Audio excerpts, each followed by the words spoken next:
Hello and welcome to Trekkie and Beyond, a Star Trek podcast. I'm Monika. And I'm Andrea, and welcome to episode 4 of season 2. I'm not going to try and pronounce the title of this episode because I think I'm going to butcher it. But basically, as a quick little recap, this is we're still sort of dealing with Tilly right after the whole little blob is taken out of her, and now the ship is still on this journey to find Spock. So basically, the team is just trying to figure out what is going on, what is Spock doing, how do we get past this point, and then also what the heck was on Tilly. So let's get right into it. What is your initial reaction to this episode? So it's kind of meh. I mean, there are some aspects that I like of this episode, and I have a particular connection to a character that went through a big journey arc. But the pacing of the episode was a little slow for me. And I'm looking forward to talking about Saru and also what happens to Tilly in this episode. I dislike this episode. I everything that I said last episode that I was excited to see where we're finally getting into the action and something's gonna happen. None of it. Nothing happened for me this episode. The entire time I don't know. I just was like, why did you choose the way that you chose to show everything? I felt like they were just having the characters contradict themselves so many times throughout this episode, and then getting on other people for not understanding that they changed their mind without any explanation of why they changed their mind. And person's just supposed to believe, oh, you had this huge revelation outside the room that I'm not privy of. So yes, so I should have magically known to change my mind. It was just, there's this stuff. This episode, it pissed me off. I was like, why? Yes, there are plot holes and communication holes. Yes, and it was just like, okay, you're supposed to be smart. What are you doing? But we'll talk about that as we go further into this episode. But there was something that you wanted to discuss. You wanted to discuss a Star Trek short called The Brightest Star and how it correlated to this episode. Go ahead. So quick heads up, I highly suggest everyone watch a short trek called The Brightest Star. It's not in the same Paramount feed as Discovery. It's actually a separate series that they created between season 1 and season 2 of Discovery.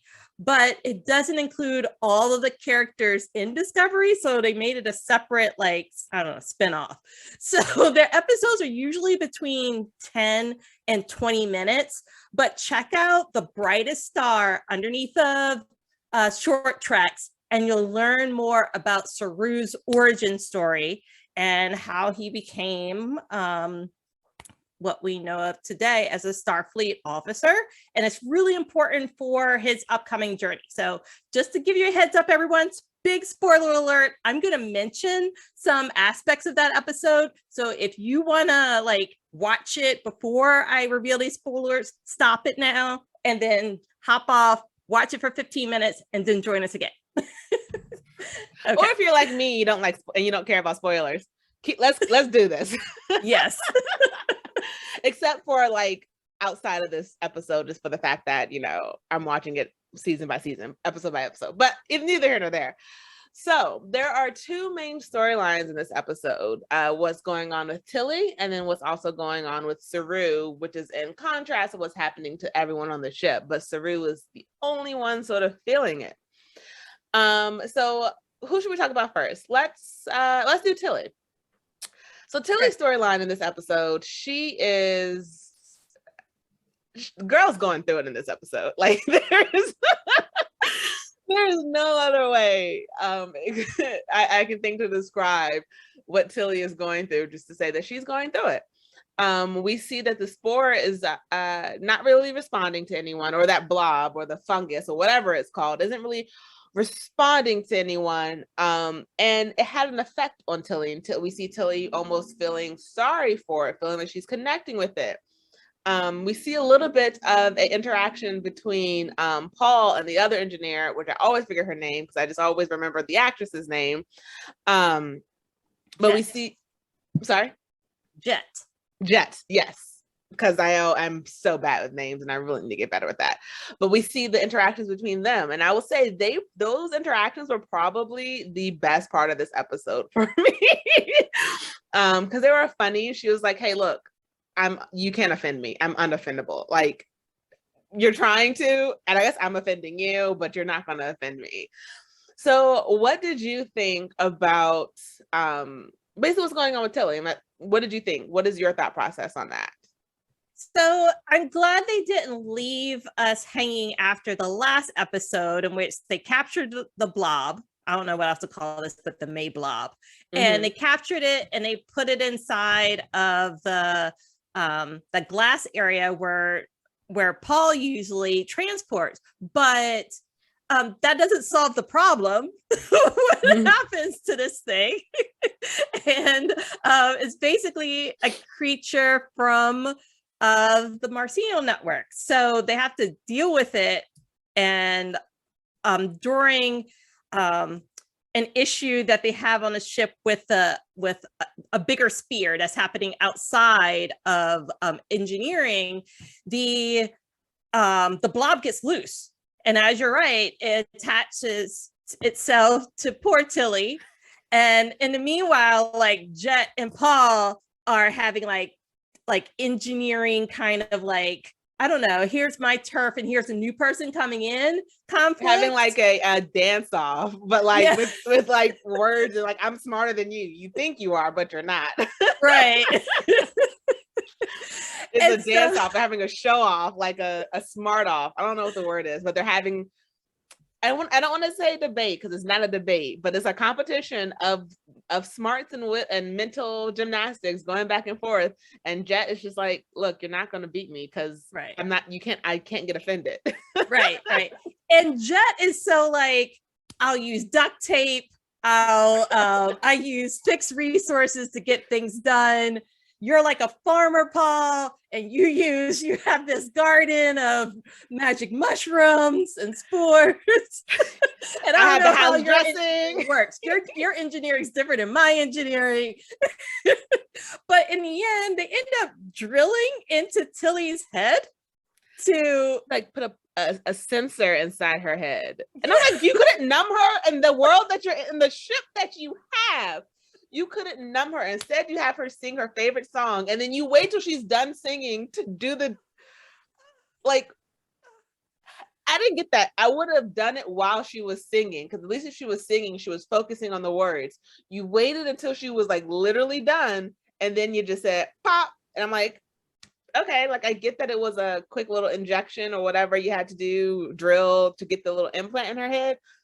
But there had to be a better scientific way to get that inside of her head without her being freaking conscious while you were doing it or feeling the pain. Right. And this is Paul being like empathetic, like having a little bit of feelings to help distract her. But that I was surprised that she didn't scream more than she did or pass out. I was like, yes, that was really crazy scene there, and that's hard to get past. But in the end, like they were able to pull the blob from out of her,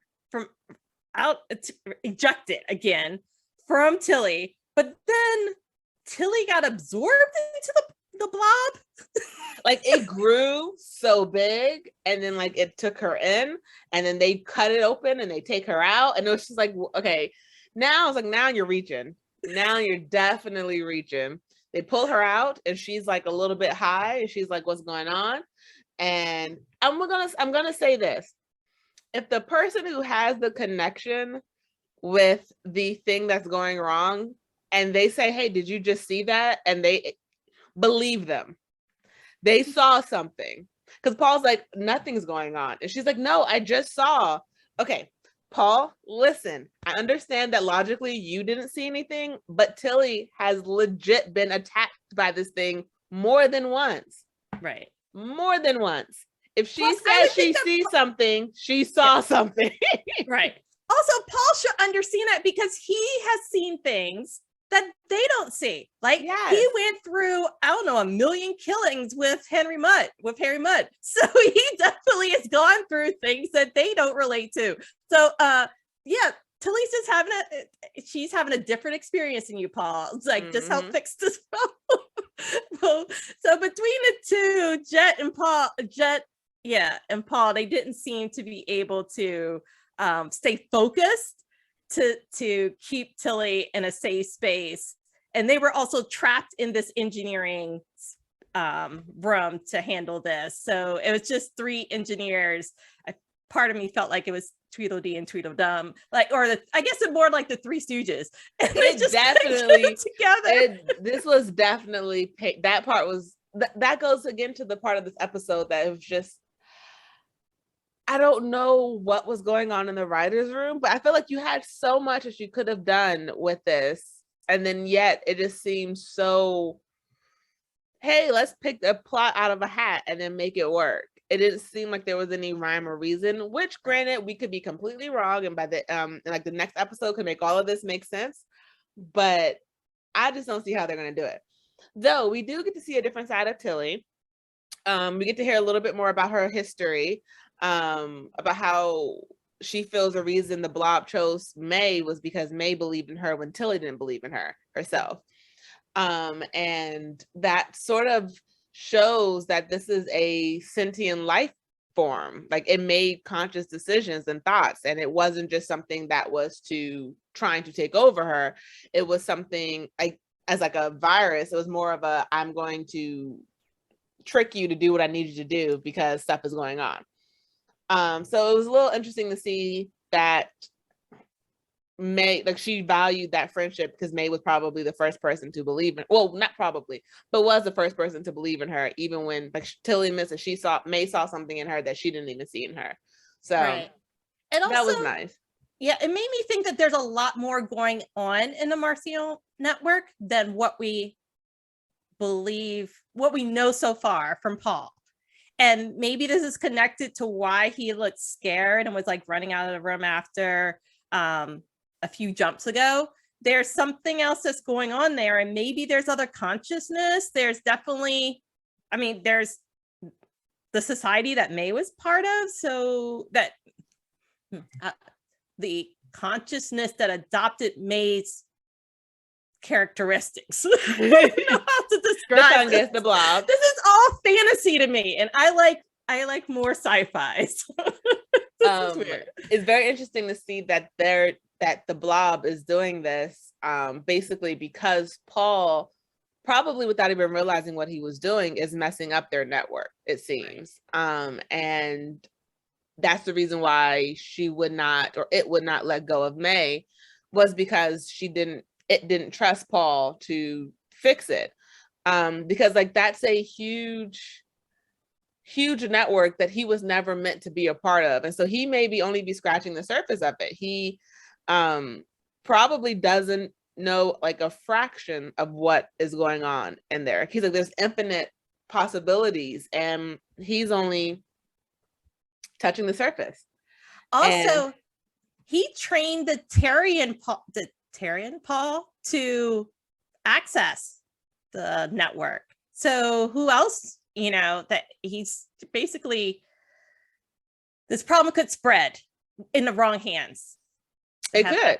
Network, and yeah.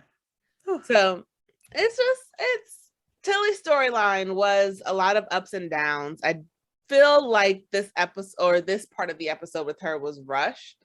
I think that it just felt like it wasn't really fully fleshed out. And the ending of it now is we don't really know where Tilly is. At the end of this episode, we don't know where Tilly is. They think, because we never saw her back inside of the Blob. They got her out, they got high, they inoculated themselves and realized that, oh crap, Tilly's gone. And they think the thing absorbed Tilly again. But we don't know. We don't know if Tilly ran. We don't know if Tilly is back in there. We don't know. We're left wondering, where's Tilly? What happened? Because they don't show us her body or any part of her inside of the Blob thing, which is just disgusting. The whole thing is just disgusting. Let's get into it. So basically, this whole episode was about them trying to find Spock. And Pike was able to ascertain Spock's location in warp. And so they are shooting off into the direction where he is, so that way they can intercept him in warp and they can figure out what the heck is going on with Spock. Did he really kill those 3 people? Like, what is going on? And we get to meet Pike's number 1, and I like her. I'm liking her a lot. She's like, I want a burger, and I want the shake. I want all that's like, yes, girl, a girl who eats some food. I love it. I'm loving it. With some hot sauce, jalapeno sauce. Yeah. Yes, hot sauce in my bag, swag. Yes, I love it. So, but then while they're in warp, or while they're on their way, Pike is telling Michael this. And he's like, so we're gonna get Spock on the ship, and then we're gonna all figure out what's going on. And she's like, I can't do it. And I'm like, girl, literally, like yesterday, last episode, you were all gun-ho, like you need to make this right with Spock. And now that you're apparently you're the older sister, so it's up to you to make this right. He doesn't have to forgive you. You did the wrong thing. And he's going through something right now. He needs you. He needs to know that you're on his side. Hello, this is the perfect opportunity for him to realize, oh, you care about him because you're trying to clear his name. Like, make it make sense, Michael. Like, where did this come from? Like, what? I feel like they have her always flip-flop her decisions, and it makes her seem indecisive, and it's very annoying. Like, do you get that with her, or like, is it just me? Like, I feel like whenever she makes a decision on something, and not even when she comes to new information, they always have her make flip-flop on like emotional decisions when like to show that she's a little bit weak in a certain area. And I'm like, why do you do this? Yes. And I don't know if Amanda felt that the last episode, but at least Amanda seems to be fully vested and interested in helping Spock, because it doesn't seem as though Michael is really the big older sister wanting to roll up her sleeves and get this done. Michael's just too wishy-washy, flaky to I don't know. I don't get her character. And I also think that sometimes she's just there's no consequences for her and some of her actions. It's I don't know what they're doing with her character, but I don't need someone who's a robot, but I also don't need someone who I can't trust anything that they're going to say. They're sort of making her seem untrustworthy in her personal life. I feel like because she's always going back and forth on what she needs to do as an adult. And it's like, look, you were able to take responsibility for something that wasn't your fault at the Battle of the Binary Stars because you felt guilty about Giorgio's death. If you could literally face jail, you're literally telling me you're too afraid to face your brother. You face being all the ridicule and all that stuff, but you're not strong enough to face your brother and apologize, even though you know you're wrong. I just, no, that does not show the same person. Right. Like, even if you admitted to his mother what you did for a good reason, it was a horrible, you executed it horribly, but your intentions weren't really to hurt him, it was to protect him. Your intentions were to make sure that he wouldn't be a target because he was always around you. And why wouldn't you man up even more now to say, I'm going to help? And I think when I started this episode, I saw the recap again of the previous episode, and I went back and watched the ending of it. I think part of the reason they had to change her mind is I think Amanda looked at her different when Amanda found out. And I don't know, they just keep making Michael seem weak in her emotional part of her life. And I know that she's stunted emotionally, but like the most obvious decisions that she should make, they keep having her wish-wash on them, and I'm not liking it. But as the episode goes on, after she tells Pike, okay, look, no, I'm not going with you. I don't want to speak to Spock. I can't do this. They're pulled forcibly out of warp. And I don't think this ever happened before. I don't think I've ever seen someone being forcibly pulled out of warp. I've seen them stop because they've been attacked, but never from an outside force stopping them from warping. And then they're come face to face with this sphere. I'm gonna say I initially thought it was Spock. Did you? Or did you think what did you think it was before we saw the sphere that was pulling them out of warp? I had no clue. I didn't have an idea of what it was. I was just also hoping it wasn't Klingon, but I was like, uh-oh, something's gonna happen. We'll see. I didn't think Klingon, but I did think Spock. I was like, is Spock hacking into them? What's going on? I feel like he's smart enough to do it, but wishful thinking on my part. But this sphere is about 100, or sphere, because I don't know how to pronounce words. I apologize, people. Is about 100,000 years old. And it seems to be attacking the ship in almost like a computer virus, because it can use organic and inorganic material. And so it's baffling all of the crew, and it actually changes the universal translators on everyone's translator. So now they're all speaking different languages. And I had a question about that, because why wouldn't she be able to talk to Pike just normally? Like I get for like the other races and even people like, but like this Pike, like, was English not her first language? Because it made it seem like it was. I really don't want to sound like ignorant, but like when I say English or whatever, did you think that was weird that the people who were, I guess, all from Earth couldn't speak? Well, and I heard Pike say that Earth English is their standard. So I was confused by that. I was also thinking, well, why can't you just like either write stuff down? I don't understand why there's no other method of communication. Yeah, like it made it seem like really, I was like, really though? Like, okay, but you know how to write things down. Yeah, you're right. Like, you know how to write things down. Okay, this is a different language that you can read. Okay, then turn the translator off. Right. Because you speak English. Right. And you speak English. So turn the translators off and speak English to each other. I don't know. It just, that scene made me, I was just like, really though? Like, I get that there's some people on the deck who may speak a different language than English because they're maybe from another country, another planet, whatever. But all y'all from Earth, I'm pretty sure you all speak some form of the same language, because he said Earth's English is the standard. Y'all couldn't have like, hey, turn them off. Okay, I'm speaking English. Can you understand me?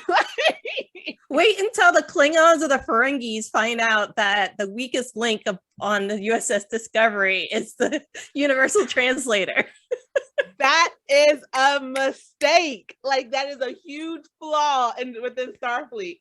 That if the universal translator goes down, y'all can't talk to each other on the bridge. Like, okay, that makes sense. So Michael then has to call Saru up to the bridge, and Saru at this time is actually going. He has a cold. He's not feeling well. He ain't looking well. Dude is down because like he is hunched over, and normally Saru, he's stand tall, shoulders back, neck up, like like no, full military garb or standing position, whatever it's called, and he is like hunched over, and she's like, hey, 94 languages, so can you help clear this up? And he's like, yeah. He's like, did no one else bother to learn another language?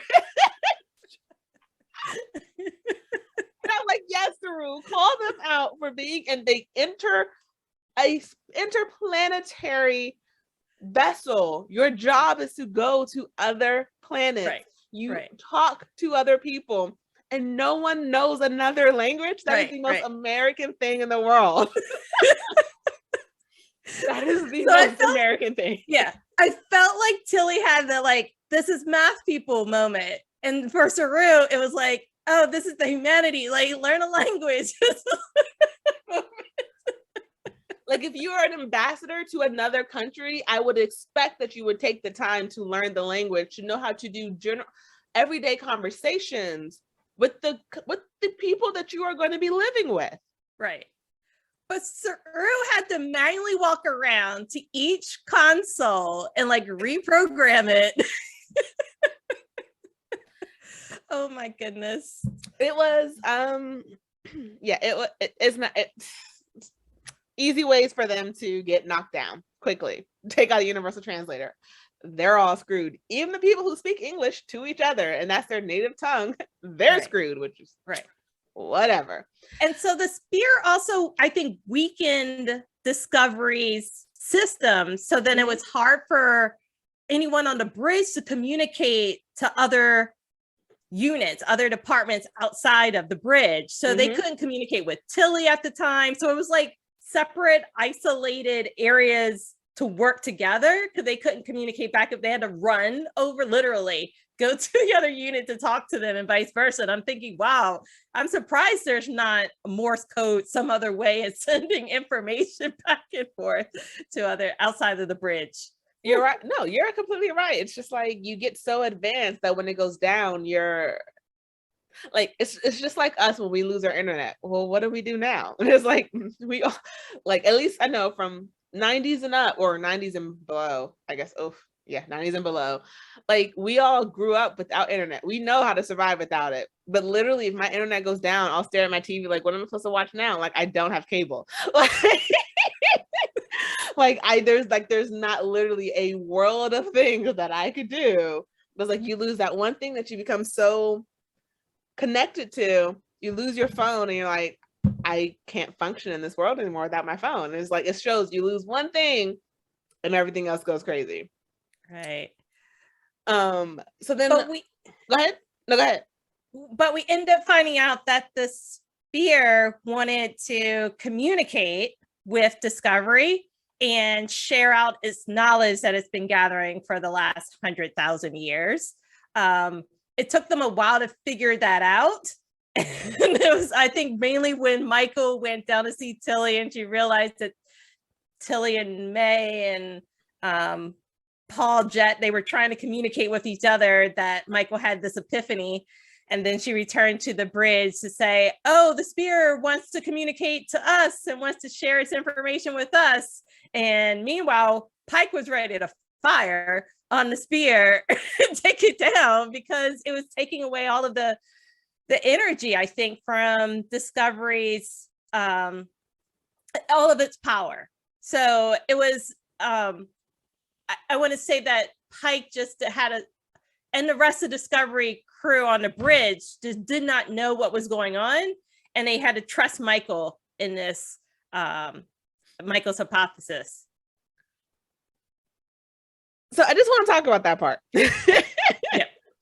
Because Michael was on the same side as Pike in the beginning, because it seemed like the temperature of the sphere was rising and it was getting close to the same temperature of the sun, and basically saying, hey, this is about to blow up. And they basically, if that was happening and you realize that you can't get away from it, of course you're going to try to destroy the thing that you think is going to kill you. Right. It's because it's Starfleet's policy to never fire first, but like in this case, the only thing that they can see is that the ship is being destroyed and there's a virus infecting the entire ship and is going down around them. There was literally like an electrical surge in engineering. We saw that with the voice translators. So the thing is, Michael has this epiphany when she's not on the bridge. Right. So the only people who heard her have this epiphany is the people in engineering, Jet, Tilly, and Paul.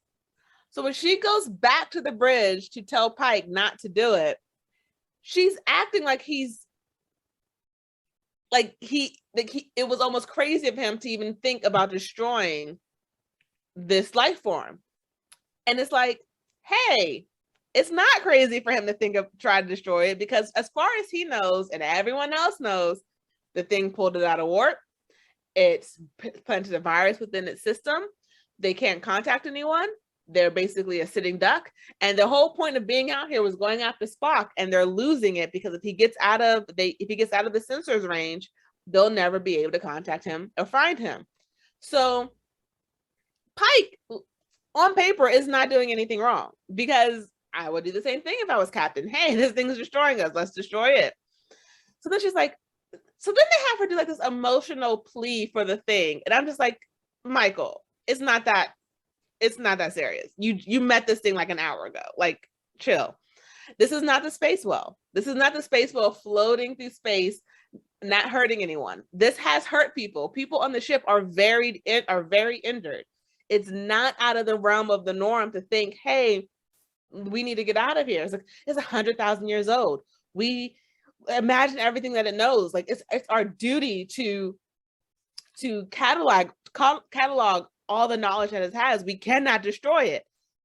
But you're neglecting the fact that if they go through with this, there's a chance that you're gonna die. You're all gonna die too, because this is blowing up. You can't stop that. So then, of course, the thing blows up and it pushes them away. And then she's like, "It pushed us out of the way." And I'm just like, okay, seriously, are we really getting emotional about it? You were about to die 10 seconds ago. You all were about to die 10 seconds ago. Like, as far as all of y'all knew, y'all were about to die 10 seconds ago. And I think this is like my hill I'm about to die on. I just felt like that whole I guess the emotions that they were trying to have her emote did not fit the scene for me. I don't think they were warranted. I think she had more emotions about the sphere than she did about the space ball. And I feel like they have her emote on different things at different times. And it's just like emote in a way where it's like it's not really warranted at the time that she's emoting. Because even the people on the bridge were like, this is our duty. They all look at each other and smile. I'm like, no, as far as you guys know, you're about to die. Like, you cannot have that click of she's right. No, you're hoping she's right. But you're not sure that she's right. And it's like this whole part of this episode was like, yes, I'm glad that she was right, but you guys didn't know. She didn't even know that if she was right. She was believing that this is what it wanted to do, but you weren't sure. Yeah, that's the main point that I wanted to mention, is the fact that there's a lot of trust in Michael's judgment, which we know has been wrong in the past. And then Pike did pivot based on his gut of what he believed Michael was saying. But if this was Lorca or Tyrion Georgiou, they would have still fired on the spear just to save the rest, just to save themselves, let alone the rest of the crew. but they put a lot of faith in Michael, which I'm not quite sure is warranted, because it also seems as though Michael at this point in time didn't even want to chase to find Spock, her own brother, right? So Michael, I have issues with I have concerns about Pike always trusting Michael's judgment. Yeah, sometimes it works, but sometimes it's just really bad. Bad choices there. And it's not consistent. I don't know. If it was number one who also joined on the crew, I would feel a little better, because she seems very logical. Seems like she does a lot of research. And she has a history with Pike too. Yeah. Like, they don't, Michael doesn't have this history with Pike. And I feel like Pike is using his history with Spock with Michael, because again, even though I don't believe she's responsible for the Klingon War, because she did not throw first, the Klingon threw first. As far as everyone knows, she's the reason all those people died. She's the reason for the Klingon War starting. So, like, you're randomly going to start trusting her? Like, you don't know her personally at all. Spock doesn't talk about her. She openly admits she doesn't have a relationship with him. Like, if I was best friends with someone and I found out that they had a sibling that they never spoke about ever, and that sibling was just got out of jail for treason, I'm gonna feel a little, should I trust you? I mean, I know you've been through a lot, but should I trust you? Okay, so it was manslaughter. But still, your sibling has never said a word about you, and I'm supposed to trust a sibling with my life, and they have never said a good word about you to me. I'm gonna look a little different at you. I'm just not going to implicitly trust you. Yeah. But there's a whole nother scene that's going on in this episode, and that is Saru believes that he's about to die.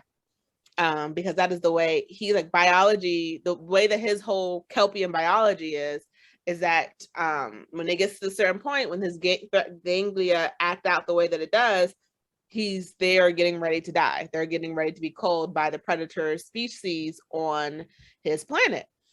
And Michael's like, no, Saru, we can't let this happen. We have to figure out a way to get you away from the sphere because it didn't start happening until you got here. And Saru's like, it's gonna happen, okay? Chill, relax. It's gonna like, I know it sucks, but I know like I can't defeat biology. My body's about to shut down. And they're back in his room, and he shows her a flower from his home planet with a knife that he got from his sister. And he sort of says like Michael's like his sister, and he like he this was a whole emotional scene, which in my mind, I was just like, this is not working for me. This is where I'm like a cynic when it comes to like forced emotions. And I just wasn't believing the scene between them. I didn't believe a single tear. I didn't believe a single emotion that was on either of their faces. I didn't like, and like, as in how they said they cared about each other, like as a sibling, like they were like, she reminded him of his sister. And the please, and then the only thing that he said this entire episode emotionally that I connected with was when he said, take my journals and disregard Starfleet's prime directive when it comes to my planet. That was the only thing that he said to her that I believed he meant. Right.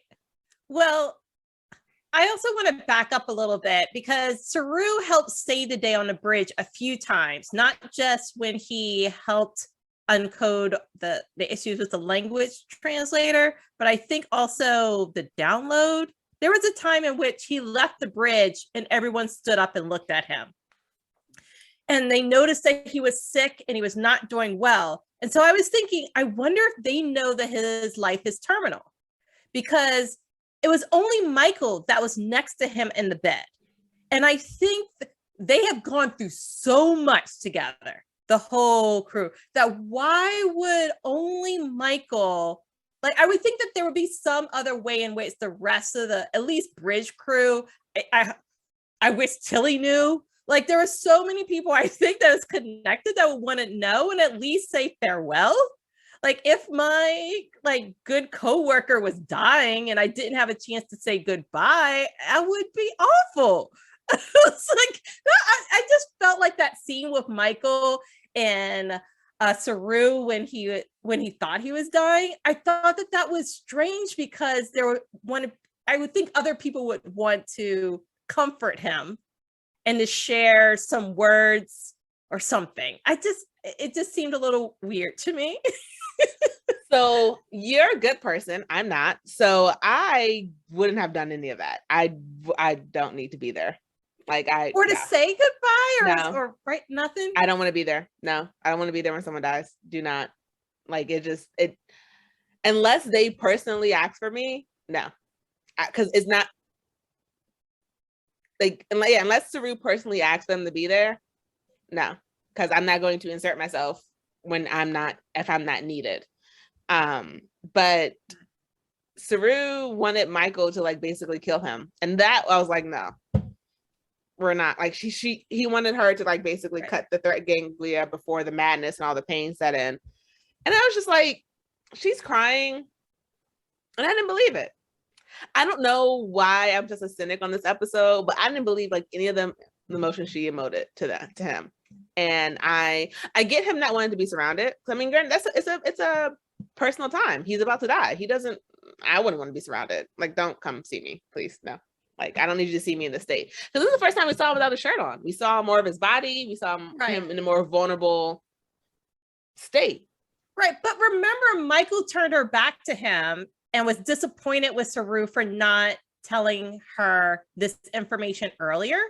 So I was just feeling that Tilly would feel the same way. Like, I wish I would have known that he was sick. I wish I could have at least said my last goodbye, even in the hallway. Like, but it's everyone stand up in the hallway to walk as he walked into his quarters. But it's not up to him to factor in their comfort for his death. Like, he has to come to terms with them. He did that for Michael, though. He wanted Michael to ease his pain. If he could have I honestly think though, if he could have gotten away with it, because the only reason he told Michael was because they kept pestering him. He's like, look, it's terminal, leave me alone. Like, legit, that's the only reason he told them that he was going to die. was because they would not leave him alone in sickbay. And the doctor wasn't believing him when he was saying, hey, I know what's going on. It's not, trust me, just leave me alone. And they wouldn't leave him alone. So he admitted, I'm going to die. And so then he's like, look, I'm going to die. Do this for me because I don't want to feel the pain and the madness. Not for Michael's benefit, but for his. His death wasn't to ease any type of thing for her because it's not for him to do that. It's not his responsibility to ease what she wanted to say. It's not. He's dying. He can die however he wants. So I think he was using her. He was literally, that's why I didn't believe any of it. He was like using her to ease his pain. But she should have just said that. Like, hey, I need you to cut these off so I can ease, so I don't like feel all the pain and everything coming. Well, I still feel like he could have called the doctor that when he went to the med bay, he could have called her to cut off the ankle. Sorry? They wouldn't have done that. Medically, doctors are supposed to do no harm. They can't do that. Medically, legally, they wouldn't be allowed to. Like, I would hope in the future there's a living will and trust. I mean, he can state what he wants to do at a certain point in time. Like euthanasia is, we've seen that in other episodes of Star Trek. But I'm just saying this to say that in the end, it ended up being similar to a wisdom tooth. Once it was able to be extracted, once the ganglia fell out, he was okay. It wasn't as terminal as he thought. But no, he was. I think he definitely was terminal. It was the fear that was killing him. And the moment Michael was right, when they got away from it and the ganglia was gone, he felt if they were cut off versus them dying off, it would not have been different. Okay, so from the Brightest Star, it seems as though when Kelpiens reach a certain age, they are beamed out of their planet, and then they become slaves elsewhere. And they think, though, it's because they're getting too old and they start to run through this pain, but that's not the case. But I think the ultraviolet light part from the spear was hurting him because he was seeing that ultraviolet light. I'm not 100% confident it was the spear itself that was changing his biology. So I think it was coming of age. It's from what I've seen, but that could be just how I interpreted the Brightest Star. Yeah, but I'm saying, but if she cut it, it wouldn't be the same as it falling out. Because they dried up. It's like if they cut it, they still be there. It just portions of it would still be there. It's them falling out, which is the part that made him feel, I'm Superman. But like if she had cut them, I don't think he wouldn't have had the same effect unless they actually were all gone and fell out, is what I'm saying. Oh, absolutely. I think that the ganglia is connected to his, I don't know, cerebral something in him about as connected to fear, right? And he feels more liberated. He feels more powerful now. So this might be also a change in how Saru makes decisions and reacts, similar to when Paul, Superman. Yeah. So this will be interesting to see his change, as also on the bridge too with decisions. His first instinct will not be to run and hide. So, and now we know that he wants to also change the prime directive for his planet. So that's also something interesting. So we've talked about a lot in this episode. We discussed so much. Let us know what you think. But before we go off, any final thoughts or your final review of this episode? I feel like this is a long journey to find Spock. Can we get to Spock? Let's find Spock already. Let's leave Tilly alone. Like bring Tilly back so she's okay. And let's find Spock and we'll move on and find out what's going on with the Red Angel. I am feeling like this is, I agree with you. This is a very long journey to get Spock. It's reminding me of Game of Thrones, of winter is coming, winter is coming. When are we going to get there? I'm seeing more fantasy than I want in a sci-fi show. So I'm hoping that gets cleared up. I hope the Red Angel is just like another alien and not a mythical being, because I don't want that in my Star Trek. I want this to be more, I hope it's just like a very long alien being that can live for a very long time and that just saves people randomly, which is cool. Do that. Be that. Don't be a mythical being. I'm here to help you. No, let's stop that. Cut that out now.